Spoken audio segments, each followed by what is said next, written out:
አሁን እሱ ለእንደዚያ ነገር ይሆናል ብለን የምንገምተው እንደ ሐናንያ ሳውልን ሲመርጠው አይ እሱ እኮ አይሆንም አሳዳጅ ነው እንዳለው ማለት አይሆኑም የምንላቸው ሰዎች አሉ። ለእግዚአብሔር የሚሆኑ ምርጥ ዕቃዎች ይሸታል አለችው። ባንሰራው ባንፈጽመው አሁን የሰማኸው ቃል መቼ እንደሚሰራ አይታወቅም። የተዘራው ሁሉ ወዲያው ይበቅላል እንዴ? አይበቅልም። በመጽናትም የሚያፈሩ አሉ ይላል እኮ ወንጌል።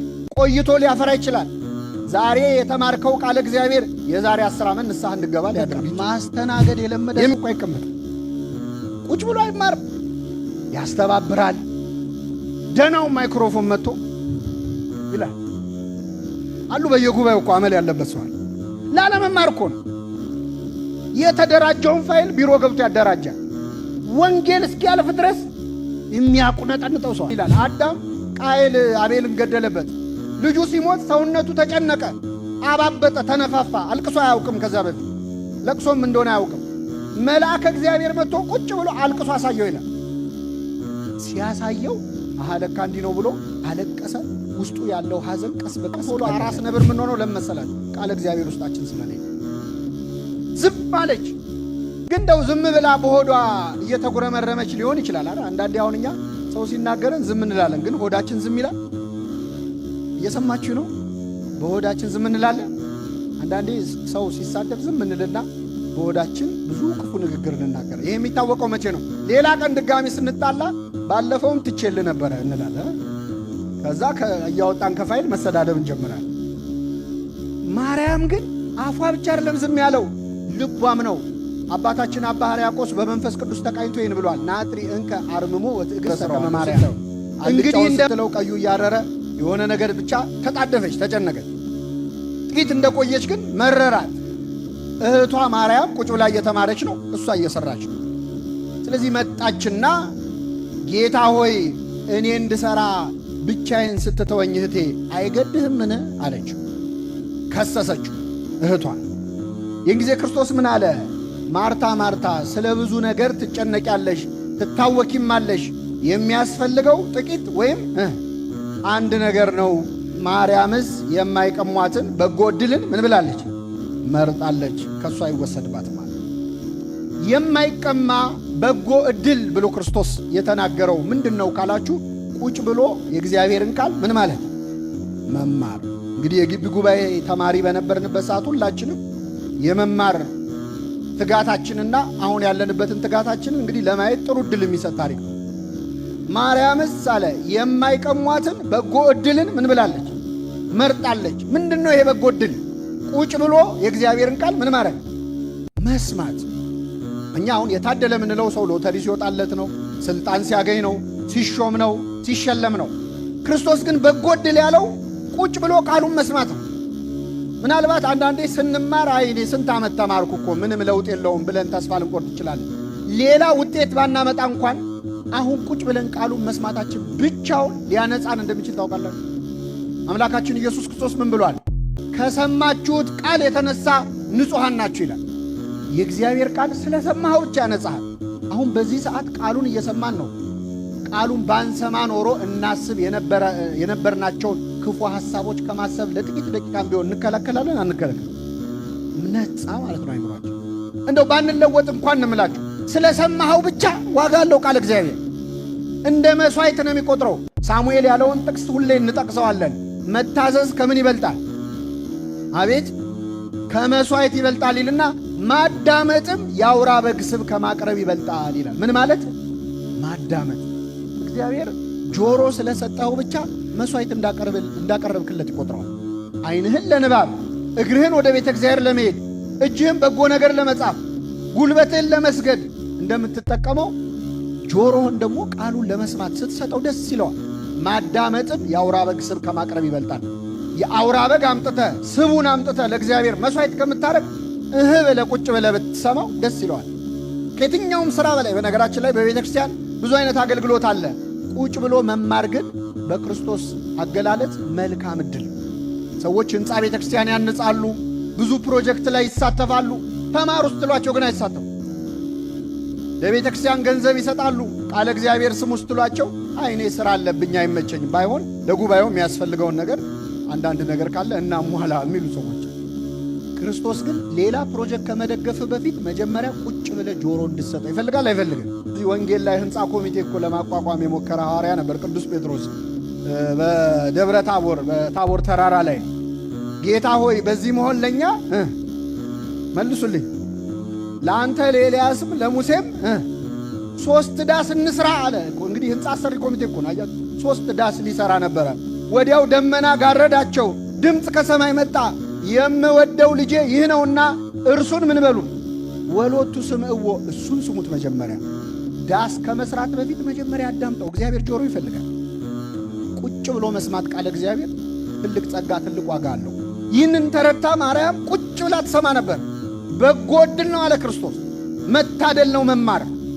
ባንሰራው ባንፈጽመው አሁን የሰማኸው ቃል መቼ እንደሚሰራ አይታወቅም። የተዘራው ሁሉ ወዲያው ይበቅላል እንዴ? አይበቅልም። በመጽናትም የሚያፈሩ አሉ ይላል እኮ ወንጌል። ቆይቶ ሊያፈራ ይችላል። ዛሬ የተማርከው ቃለ እግዚአብሔር የዛሬ 10 ዓመት ንስሐ እንድገባ ሊያደርግ ይችላል። የሚሰራበት ጊዜ አይታወቅም። ቃለ እግዚአብሔር መስማት በጎ ዕድል ነው። ክርስቶስ ጨምሮ ምን አለ? ማርያምስ የማይቀሟትን በጎ ዕድል መርጣለች አለ። ምንም አይሏትን። እነማን ናቸው የሚቀሟት? ደግሞ ብዙ ናቸው ቀሚዎቹ በክርስቶስ አነጋገር። ማርያምስ የማይቀሟትን አለ። እነማን ናቸው የማይቀሟት? አጋንንት ናቸው፣ ሰይጣንና ሰራዊቱ ናቸው። ምድር ላይ የምንሰራው ማንኛውም መንፈሳዊ ነገር ዋጋ እንዳናገኝበት ይቀሙናል። በምን? በውዳሴ ከንቱ ሊሆን ይችላል፣ በምስጋና ሊሆን ይችላል፣ በትዕቢት ሊሆን ይችላል። ሰው መንፈሳዊ ሥራ ሲሰራ በሠራው ሥራ በጣም ሲመሰገን ምድር ላይ ዋጋውን ተቀብሎ ይጨርሳል። በሰማይ ዋጋ የለውም። እውነት እውነት እላችኋለሁ ዋጋቸውን ተቀብላችኋል እላችኋለሁ ይላል። ከዚህ ሰውረን እግዚአብሔር። ውዳሴ ከንቱ በጣም ስንሰበስብ ምን ይሆናል? ልክ ይሄ ደሞዝ ሳይደርስ በፊት የሚበደር ሰው ታውቃላችሁ? ከገሌ 500 ከገሌ 300 ከገሌ ይበደርና የደሞዝ ቀን የሰው የደሞዝ አለው ራሱ ደሞዝ ከፋይ ነው የሚሆነው። ስለዚህ ሰው ውዳሴ ከንቱ በየፌርማታው ሂሳብ የሚቀበል ሰው መጨረሻ በሰማይ ዋጋ ሊያጣ ይችላል። ይኸው እዛ ክብር አግኝታል በቃ እንደዚህ ከመባል ይሰውረን እግዚአብሔር። አጋንንት ይቀሙናል አገልግሎታችን። ሰባኪው በስብከቱ፣ ዘማሪው በመዝሙሩ፣ ጸሐፊው በጽሑፉ፣ ቀዳሹ በቅዳሴው ሲወደስ በቅዳሴው የሚያገኘውን ዋጋ በአገልግሎቱ የሚያገኘውን ዋጋ ያጣዋል። ይቀሙታል አጋንንት። መማር ግን ውዳሴ ከንቱ የለው። አቤት ሲያስተምር ይባላል፣ አቤት ሲማር ተብሎ ሰው ይወደሳል። እየሰማችሁ ነው? አቤት እሱ ቁጭ ብሎ ሲማር ብሎ ማን ያየዋል? ዞር ብሎ ማየው አገልግሎቱም አይመስለንም። ስለዚህ አጋንንት በውዳሴ ከንቱ የማያስቀሩባትን የማይቀሟትን በጎ ዕድልን መርጣለች አለ። ይህንን ዕድል ለመምረጥ እግዚአብሔር በቸርነቱ ይርዳል። አሁን የታደለን የሚማረው ማለት ነው እንዳትሉ፣ መርጣለች ነው የሚለው። ምርጫም አለበት። ሰው ቃለ እግዚአብሔርን መማርን ከመረጠ ሊያደርገው የሚችለው ነገር። ወደ ማርታ ልመልሳችሁ። ማርታ ያደረገችው ከቅንነት ነው። ምግብ መስራት ጥሩ ነው መቼስ። አሁን ምግብ መስራቷን በጣም ስንወቅስ እማንበላ እንመስላለን አይደል? ምግብ ያስፈልጋል አያስፈልግም? ሰው ከእግዚአብሔር አፍ በሚወጣ ቃል ሁሉ እንጂ በእንጀራ ብቻ አይኖርም ይላል እንጂ በእንጀራ አይኖርም አይልም፣ ብቻ ነው የሚለው። ስለዚህ እንጀራ ያስፈልጋል። መስራቱ አይደለም ምግቡን መስራቱ አይደለም፣ ግን እድሏን አልተጠቀመችም። ቃለ እግዚአብሔር የመስማት ምን ችግር አመጣባት? ያለ መማር ከቃለ እግዚአብሔር መራቅ ምን እንደሚያመጣ በማርታ ሕይወት ውስጥ ታዩታላችሁ። ምንድነው የሚለው? እየሰራች ነበረ። እየሰራች ሳለ አገልግሎት ስለበዛባት ባከነች ይላል ወንጌሉ። እንዴት አይነት ድንቅ ቃል ነው! እስኪ በሉ አገልግሎት ስለበዛባት አይገርም? እኔ ለኛ የተነገረ ነው። አሁን እንደው ወጥ ስለሰራች ባከነች ማለት ይችላል። ምግቡ ስለበዛ ባከነች ለኛ እኮ ስለተባለ እኮ ነው ቃሉ። አገልግሎት ስለበዛባት ባከነች። ይሄ ማለት ምን ማለት ነው? 30 ድስት ጥደን እኮ በቤተ ክርስቲያን አገልግሎት ሕይወታችንን መመልከት ምን የሚያቅተን ጊዜ አለ። 30 ድስት ጥደን 30 ኮሚቴ ውስጥ ገብተን አዲስ በተቋቋመ ኮሚቴ ውስጥ ሁሉ ጸሐፊ የሚሆኑ ሰዎች አሉ፣ አባል የሚሆኑ ሰዎች አሉ። አንዱን ስትለው አንዱን እዛ ሄደህ ትሰብካለህ፣ እዛ ሄደህ ታስተምራለህ፣ እዛ ትመክራለህ፣ እዚህ ትቀድሳለህ፣ እዛ ሰዓታት ትቆማለህ፣ እዚህ ማህሌት ትቆማለህ። ሕይወትህን መመልከት የምትችልበት ጊዜ ታጣለህ። ተናጋሪ ብቻ ምላስ ብቻ ሆነ ትቀራለህ። አገልግሎት ስለበዛባት ምን አለች?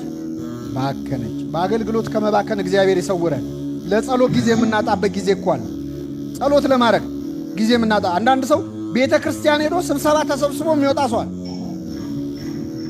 ቤት ሄዶ የቤቱን ባለቤት ሳያናግር እግዚአብሔርን ሳያናገር ብፁዕ አቡነ ሺኖዳ የተባሉ አባት በረከታቸው ይደርብን ምን ብለዋል? እስከ ዛሬ የእግዚአብሔርን ቤት አገለገልኩ፣ የቤቱን ጌታ ማገለግለው መቼ ይሆናል? ቤትህን አገለገልኩ፣ አንተም መቼ ነው ማገልገል የምጀምረው? እሱ የሚገለገለው ሰውነትን ቅዱስና ንጹሕ መስዋዕት አድርገህ ስታቀርብ ስለሆነ ነው። ለአይምሮ የሚመች አገልግሎት የሚለው ቅዱስ ጳውሎስ ሮሜ 12 ላይ ይህንን እና አገልግሎት ስለበዛባት ባከነች። ይሄ ለብዙዎቻችን ነው። በቤተ ክርስቲያን በተለያየ ኃላፊነት ላይ እንገባና አንዱን ስትለው ሌላውን ስትለው መንፈሳዊ ሕይወት እየዛለ ንስሐ ግቡ ትላለህ፣ ንስሐ አገባም። ሥጋው ደሙ ተቀበሉ ትላለህ፣ አትቀበልም። የአንተ ሕይወት እየዛገ እየቆሸሸ ሌላው በአንተ አገልግሎት እየጸዳ ይመጣል። ልክ እንደ መታጠቢያ ገንዳ፣ ቆሻሻ መታጠቢያ ገንዳው ሰዎች ገብተው ይታጠባሉ። በእነሱ መንጻት ግን ገንዳው ምን ይላል? ይቆሸሻል። በእኛ በተናገርነው ሰዎች ንስሐ እየገቡ እኛ ባገለገልነው ሰዎች እየተጠቀሙ እኛም ማንጠቀምበት ጊዜ አለ። ከዚህ ይሰውረን። እንደ አይሁድ መሆን አይሁድ አሁን የተወለደ የአይሁድ ንጉሥ ወዴት ነው ተብለው ሲጠየቁ አድራሻ የጠቆሙት እነሱ ነው። በዛ ጋር ብትሄዱ እንደዚህ ታገኙታላችኋል። እነሱ ግን ሄደው ለክርስቶስ አልሰገዱ። መንገድ ጠቋሚ የሆነን የምንቀር ሰዎች አለ። በአገልግሎት ብዛት መባከን። ቅዱስ አምብሮስ የተባለው የቤተ ክርስቲያናችን አባት የኖህ መርከብ ሲሰራ ይላል የሰሩት በጣም እንግዲህ እንደምታውቁት የኖህ መርከብ ይህን አዳራሽ ቢበልጥ እንጂ የሚያንስ አይደለም፣ በጣም ትልቅ ነው እና የኖህ መርከብ ሲሰራ የቀን ሰራተኞች ነበሩ ይላል። የሚያቀብሉ ከስር ሚስማር የሚያቀብሉ እንጨት የሚያቀብሉ። በጥፋቷ ጊዜ ግን እነዚያ ሰራተኞች ድነዋል? አልዳኑ? አልዳኑ። መርከቧን ሰርተው አልዳኑ። ቤተ ክርስቲያንን ሰርቶ ከመኮነን እግዚአብሔር ይሰውራል። እኔ ነኝ እኮ የሰራሁት ይህንን ሕንፃ፣ እኔ ነኝ እኮ ያገለገልኩት ብለህ ባክነ ልቀር ትችላለህ። እና ማርታ አገልግሎት ስለበዛባት ባከነ ይችላል። ከዚያ ምን ሆነች? ወገቧን ይዛ መጣቻ እህቷን ልትከስ። ጌታ ሆይ እኔ ብቻዬን ስለፋ እህቴ ስትተወኝ አይገድህምን አለች። በቀጥታ እህቷን ነይ ብላ ጠርታ እንዴ አንቺ እኔ ብቻዬን ስደክም እንደው ምንም አይመስልሽም? ነይ አግዥኝ እንጂ ማለት ትችል ነበር። ቀጥታ አልተናገረችም። ማሳጣት ነው የፈለገችው። ወገቧን ይዛ ክርስቶስ ፊት እህቷን ከሰሰች። ሰው ቃለ እግዚአብሔር ሲጎለው አሽሙረኛ ይሆናል። ይገርማቸዋል። ከሳሽ ይሆናል። በቀጥታ አይናገርም። ሰው ላይ ችግር ካለበት ጠርቶ ይህን ነገርህን እኮ ብታስተካክል ጥሩ ነው አይልም። በአደባባይ ማዋረድ ያምረው። ሰው ፊት ማሳጣት። እኔ ጥሩ ነኝ፣ እኔ አገልጋይ ነኝ፣ እሷ ግን ቁጭ ብላ አይገድህም። እኔ ምግብ ስሰራ እሷ ትሰራ። በቤተ ክርስቲያን አገልግሎት እንደዚያ እኛ እንዲህ እየለፋን እነገሌ እንዲህ አላደረጉም ማለት የሚጀመረው ውስጥ ቃለ እግዚአብሔር ሲጠፋ ሲጎድል ነው። እህቷን ከሰሰቻት። ክርስቶስ ምን አለ? ማርታ ማርታ ስለ ብዙ ነገር ትጨነቂያለሽ፣ ትታወቂያለሽ። የሚያስፈልገው ጥቂት ወይም አንድ ነገር ነው። ማርያምስ የማይቀሟትን በጎ ዕድል መርጣለች። እዚህ ላይ ማርታ ምን ተጠቀመች በመማሯ ካላችሁ፣ እህቷ መታ ወገቧን ይዛ ስትከሳት እኔ እንዳንቺ እኮ ወጥ መስራት አቅቶኝ አይደለም ቃሉ ይበልጣል ብዬ ነው፣ ቁጭ ብሎ መማር ይሻላል አላለች። ምንም መልስ አልሰጠችም። ወንጌሉ ላይ ምንም አለች አይደል? ዝም ምን ያለችው?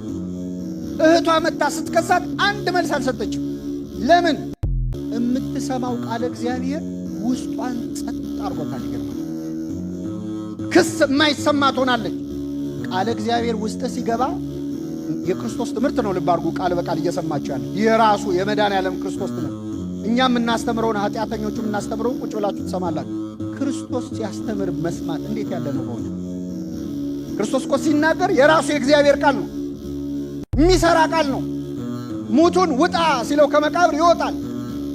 ብፁዕ ቅዱስ አቡነ ሺኖዳ ምን ብለዋል? እንደው ዛሬ ዓለሙን ያጥለቀለቀው ቴፕ ሪከርደር ድምፅ መቅረጫ ምን ነው ክርስቶስ እዚህ ምድር ላይ በነበረ ጊዜ በኖረ ኖሮ ድምፁን ተቀርጾ በሰማ ነው ኖሮ አለ። ስንት ሙት እናስነሳበት ነበር። ጌታ ሆይ ወደ አንተ መጣ ዘንድ እዘዘኝ አለ ጴጥሮስ። ና አለው። ባህር ላይ ሄደ። ስንት ባህር እንሻገር ነበረ ድምፁን ብንሰማ። ያንን ቃል እየሰማች ስለነበር የክርስቶስ ቃል በሰማችበት ጆሮዋ የእህቷን ክስ መስማት አልቻል። አሁን እኛ ሌሎች ሲከሱን በጣም ቶሎ አራስ ነብር የምንሆነው ለመሰላል ቃል እግዚአብሔር ውስጣችን ስለሌለ ዝም አለች። ግን እንደው ዝም ብላ በሆዷ እየተጉረመረመች ሊሆን ይችላል። አንዳንዴ አሁን እኛ ሰው ሲናገርን ዝም እንላለን፣ ግን ሆዳችን ዝም ይላል። እየሰማችሁ ነው? በሆዳችን ዝም እንላለን።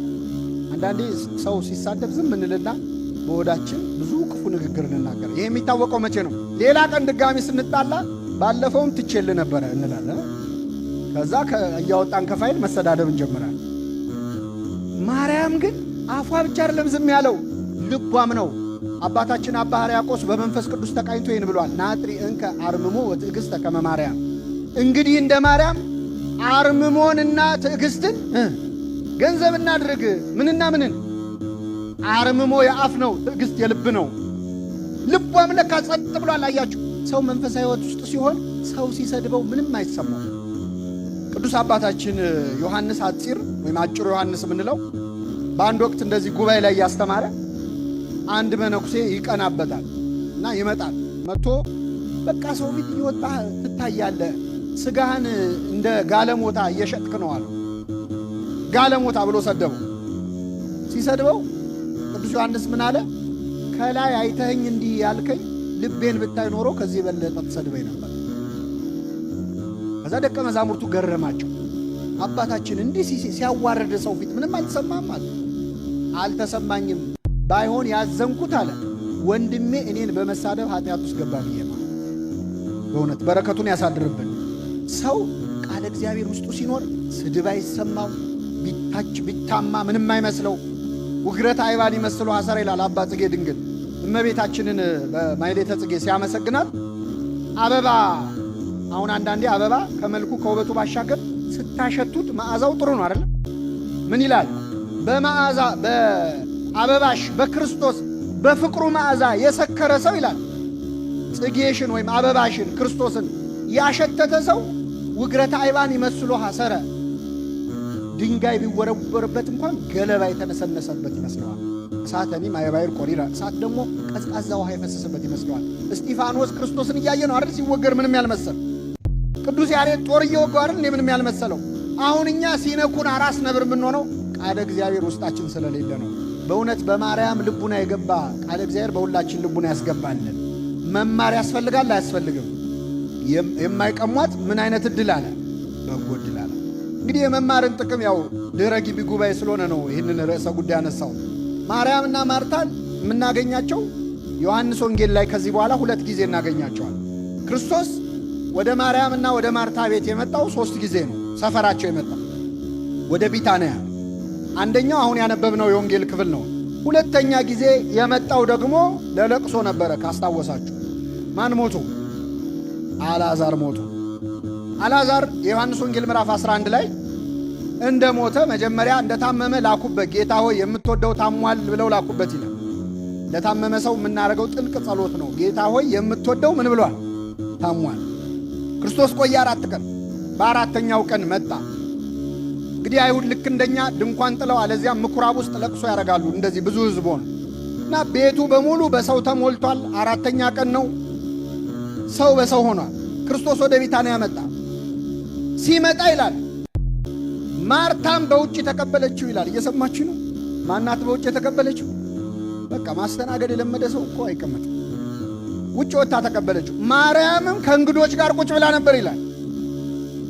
ሊያጽናኑ ከመጡ አይሁድ ጋር አብራ ቁጭ ብላ ነበር። ቀድማ ወጥታ የተቀበለችው ማርታ ነበረች። ማርታ ጌታን እንዳየችው እየጮኸች አለቀሰች። ጌታ ሆይ አንተ በዚህ ኖረ ቢሆን ኖሮ ወንድሜ ባልሞተ ነበር አለች። ለክርስቶስ አንተ እዚህ ኖረ ቢሆን ኖሮ ይባላል? እሱ የሌለበት ቦታ አለ? አምላክነቱን አለማወቋ ነው። እንግዲህ አንተ በዚህ ኖረ ቢሆን ወንድሜ አይሞትም ነበር አለ። እምነትም አለው። አንተ ኖረ የማትፈውሰው በሽታ የለም ነበር፣ ሞት አያሸንፈውም ነበር ነው። ጌታ ሆይ አንተ በዚህ ኖረ ቢሆን ወንድሜ ባልሞተ ነበር አለችው። ክርስቶስ ምን መለሰላት? ወንድምሽ ይነሳል አላት። ወንድምሽ ምን ይላል? ይነሳል አላት። አዎ ጌታ ሆይ በትንሣኤ ዘጉባኤ ሙታን ሁሉ ሲነሱ እሱም እንደሚነሳ አምናለሁ አለችው። መቼ? በዕለተ ምጽአት ዳግም ልትፈርድ ስትመጣ ሰው ሁሉ ሲነሳ እንደሚነሳ አምናለሁ አለችው። ክርስቶስ ምን አላት? ትንሣኤና ሕይወት እኔ ነኝ። ያኔ መጥቼ የማስነሳው እኔ ነኝ። አሁንም የማስነሳው እኔ ነኝ። እንደማስነሳው ወይም ላስነሳው እንደምችል ታምኛለሽ ወይስ አታምኝም ማለት ነው። ማርታ መለሰች፣ የእግዚአብሔር ልጅ እንደሆንክ አምናለሁ አለችው። ጥያቄውንና መልሱን ልብ አድርጋችሁ የጠየቃ ምንድን ነው? ወንድምሽን እንደማስነሳው ታምኛለሽ ሲላት ምን ብላ መለሰች? የማን ልጅ እንደሆንክ። ከአንበሳና ከነብር ማን ነው ጀግና ስላችሁ ዝሆን ትልቅ ነው ይባላል ወይ አንበሳ ወይ ነብር ነው አይደል? ጥያቄውን እየሸሸች እኮ ነው። ልባሩ እንደማስነሳው ታምኛለሽ አላት። የእግዚአብሔር ልጅ እንደሆንክ አምናለሁ አለች። የእግዚአብሔር ልጅ እንደሆንክ አምናለሁ ያሉ እኮ እነ ጴጥሮስ ተመስግነዋል አይደል? አንተ አለት ነህ፣ በዚህች አለት ላይ ቤተክርስቲያኔን። ማርታን ግን አንቺ አለት ነሽ አላላትም። ለምን? የመለሰችው ትንሣኤውን ባለማመን ስለሆነ ማለት። እንደማስነሳው ታምኛለሽ አላት። የእግዚአብሔር ልጅ እንደሆንክ አምናለሁ አለችው። አለችውና ሄደች፣ ወደ ለቅሶ ቤቱ ገባችና ይላል እህቷን ማርታን በስውር ጠራቻት ይላል። በደንብ አስተውሉ። ወንጌል አስደናቂ መጽሐፍ እኮ ነው። በምን ጠራቻት? በስውር ጠርታ መምህሩ መጥቷል ይጠራሻል አለቻት። ቅድም ለማሳጣት ሲሆን እኔ እንድሰራ እህቴ ስትወኝ ብቻዬን አይገድህምን ለማለት ወገቧን ይዛ መጣ ክርስቶስ ፊት ያዋረደቻት። አሁን ግን ክርስቶስ መጥቷል ለማለት እህቷን በምን ጠራቻት? በስውር። ለምን መሰላችሁ? በዚያ ለቅሶ ቤት በጣም ብዙ ጸሐፍት ፈሪሳውያን መጥተዋል፣ አይሁድ። ስለዚህ የክርስቶስ ተከታዮች መሆናቸውን እንዲያውቁባቸው አልፈለገችም። አፈረችበት። እምነቷ ገና ነበር። ስለዚህ በስውር ጠራቻት። መምህሩ መጥቷል ይጠራሻል አለቻት። ማርያም ግን አልቻለችም። ብር ብላ ከለቅሶ ቤቱ ወጣች። ሰው ደግሞ መቃብር ጋር ሄዳ ልታለቅስ ነው ብሎ ተከትሏት አብሮ ወጣ ይላል። ወደ ማርያም ከመጡት ብዙዎቹም በክርስቶስ አመኑ ይላል። ይህን ቃል ስሰማ እንዴት ደስ እንደሚል እስኪ በሉ። ወደ ማን ከመጡት? ብዙዎቹ በማን አመኑ? ባላዛር እህት ማርያምን ተከትለው የመጡ በክርስቶስ ብዙዎች ካመኑ፣ ድንግል ማርያምን የተከተሉ ብዙዎች ምን ይሉ? እሷን የተከተሉ ወላዲተ አምላክ ቅዱሳንን የተከተሉ የበለጠ ያምናሉ በክርስቶስ። እና መጣች፣ አለቀሰች። ወንድሜ ባልሞተ ነበር፣ አንተ በዚህ ኖረ ቢሆን አለችው። ወንድምሽ ይነሳል አላት። ሰው ሁሉ ሲያለቅስ ክርስቶስ በመንፈሱ ታወከ፣ አለቀሰ ይላል። ክርስቶስን በአደባባይ ሲስቅ አየሁት የሚል አንድም ሰው የለም። በወንጌል ሳቀ የሚል አልተጻፈም። አለቀሰ ግን የሚል ተጽፏል። ለይሁዳ አልቅሶለታል፣ ለኢየሩሳሌም አልቅሶላታል፣ ለአልዓዛርም አለቀሰ፣ እንባውን አፈሰሰ። አይሁድ ይህን ሲያዩ ሲያለቅስ ሲያዩት እንዴት ይወደው ይሆን ብለው ተገረሙ ይላል። ምኑን ስላፈሰሰ? ደሙን ስላፈሰሰ ግን እንዴት ይወደን ይሆን ብለዋል አላሉ። ለአልዓዛር ያልፈሰሰው እምባውን ነው፣ ለእኛ ያፈሰሰው ግን ደሙን ነው። አለቀሰ ክርስቶስ። በጣም የሚገርመው እዚህ ላይ አሁን ሰው ሲሞትብህ አታልቅስ አይባልም። አንዳንድ ሰው ሐዘን ሲደርስበት አታልቅስ ብሎ ሰው የሚያስጨንቃል፣ አጉል ምክር የሚመክር ማለት ነው። በደንብ ያልቅስ እንጂ ጥሩ ነው። ያስፈልጋል። አልቅሱ እሺ። እንደ ሐዘን አያደርስብን እንጂ ከደረሰ ቅዱስ ገድለ አዳም ላይ ምን ይላል? አዳም ቃየል አቤልን ገደለበት። ልጁ ሲሞት ሰውነቱ ተጨነቀ፣ አባበጠ፣ ተነፋፋ። አልቅሶ አያውቅም። ከዛ በፊት ለቅሶም እንደሆነ አያውቅም። መልአከ እግዚአብሔር መጥቶ ቁጭ ብሎ አልቅሶ አሳየው ይላል።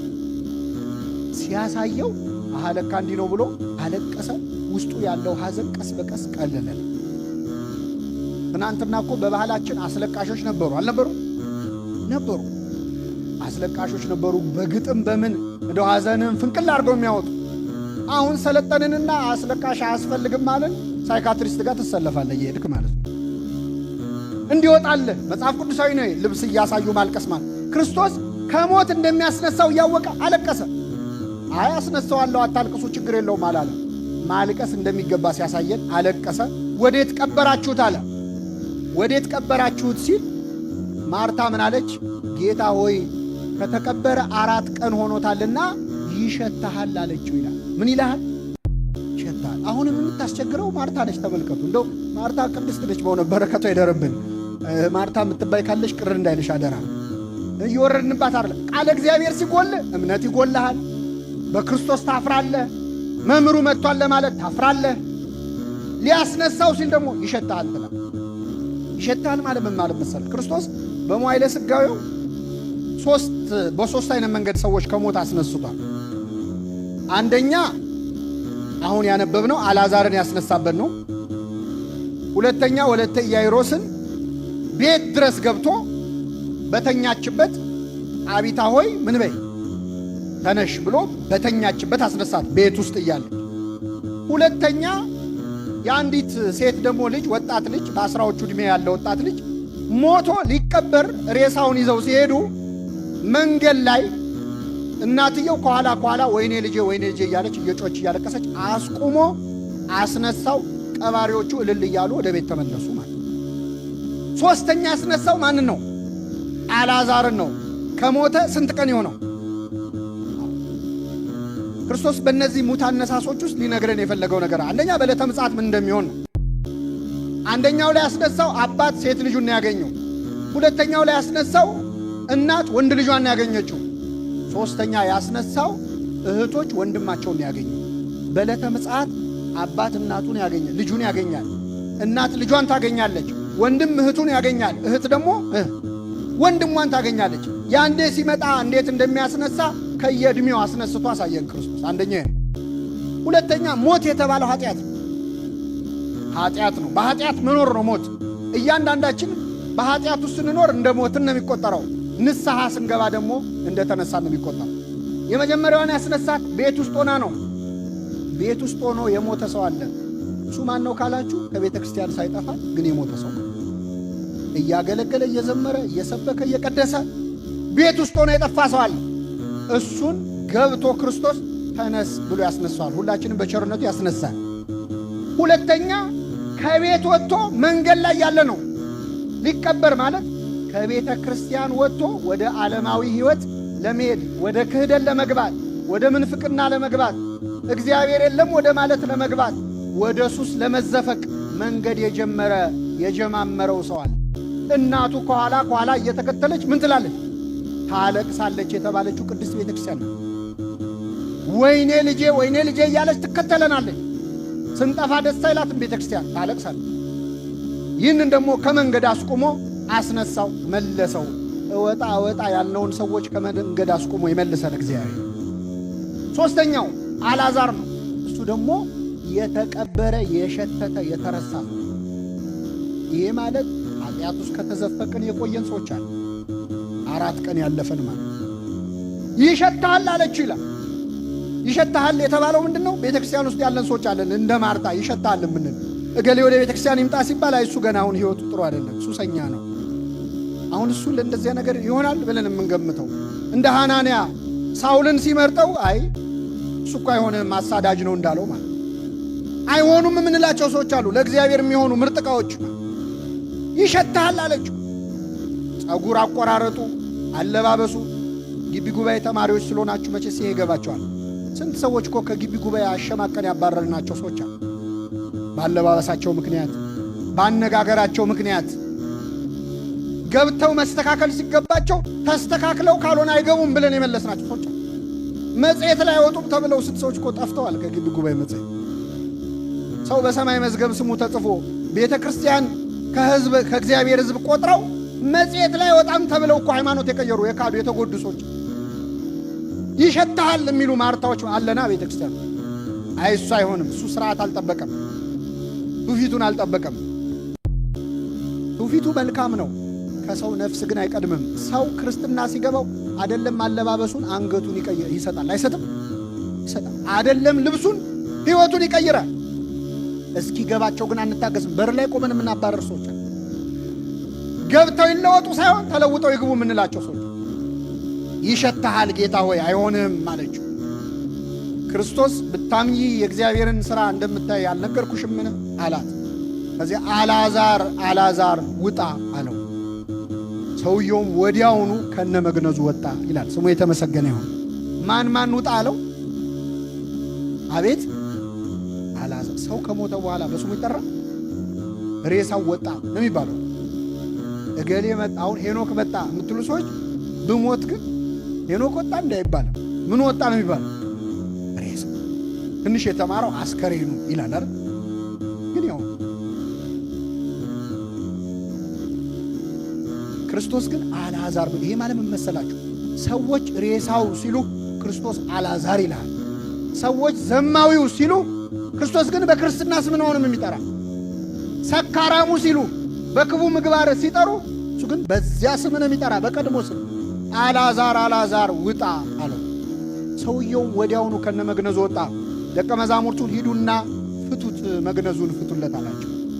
ለእኛም ካህናትን ይጠራና ከኃጢአት ማሰሪያ ማን ይፍታህ ብለው ይልካቸዋል። ሁላችንም በቸርነቱ ይፍታን፣ ፈታችሁ አምጡልኝ ይላቸዋል። መጥተው ከማይሰራ ኃጢአት ይፈቱናል።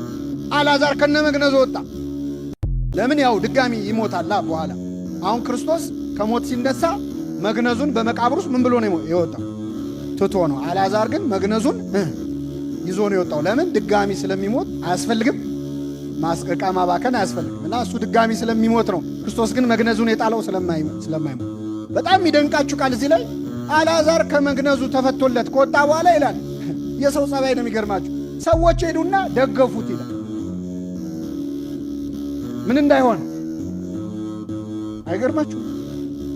ደገፉት ሄደው እንዳያዞረው ማለት ነው። እግዚአብሔር ያሳያል። ከሲኦል ቅዱስ ኤፍሬም ሶርያዊ ለአልዓዛር 2 ነው የተለቀሰ ይላል። ስንት ጊዜ?